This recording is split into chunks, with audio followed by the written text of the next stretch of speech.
for those of you that haven't done it before, I would appreciate if you came over, just because there's a certain way they need to be done in order for them to survive. So what I'm going to do, I'm going to go to the smallest tree over there and get that in the ground with my 2 buckets of wood chips. So you guys can mosey on over this way. Hi, how are you? I didn't even see you. She sounds like ninja-like. She's like in the office too. Okay, so what we have here, this is the smallest tree we're planting today. However, this will be the largest tree in the forest. Any forest you find, this would be one of the largest trees you'll find. It's called a tulip tree. So it's one of my favorites, so even though it's really small right now, it will grow quick and it will grow big. It'll have flowers on it. It's a gorgeous tree. So when you have your tree, and if it has this matty stuff on it, it can go right into the ground in that. Otherwise, if it's in the pots, take them out of the pots, bring them back to the truck, and just plant it right in the dirt that the root is wrapped around in. So all we got to do is dig your circle, like so. And who was here last fall planting? Okay, so those of us that were here, it was pouring rain and the soil was rock hard, so that was fun. But we still got all the trees in. Now the soil is looser. I came out last week with a shovel to ensure that it is, and it looks much better. So I call this part the lid. I just flip it upside down. Don't fling it off to Never Neverland, because that all has to go back in your hole. Okay, so for the younger folks, just make sure the dirt stays right beside the hole. Then your general rule is you want the depth of, for the smaller ones, you want the depth of your blade. Of course, the bigger ones, you'll have to just adjust your hole to fit that in. So I need to go a little bit deeper. I'm hearing rocks. There goes that nice soft soil.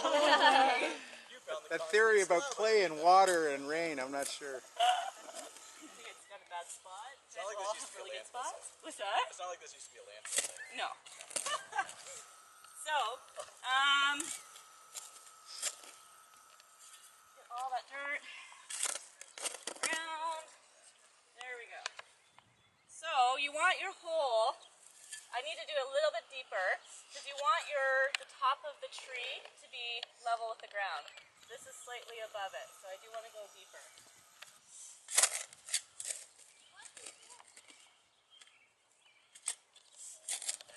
It's actually not too bad. There we go. Alright, then get it in your hole, like so.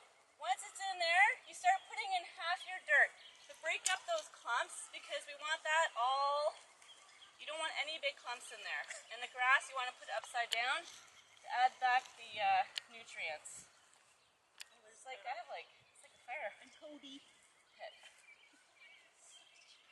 Okay, when you have some of the dirt in, just stomp around your tree to make sure that that dirt gets nicely tight in there. And top up your lid. It's always fun working out and talking at the same time. Okay, once you've done this, you want 2 buckets or 3 buckets of wood chips per tree. Okay, so those wood chips are going to keep the weeds away from your tree, and it will also help retain that moisture around that tree during really dry summer months. Okay, and where we have planted, or we put the trees, that's where we want you guys to plant them. So we've done that based on soils, drainage, the type of trees they are. So don't move them from where you're planting it. So it just takes that guessing work out for you.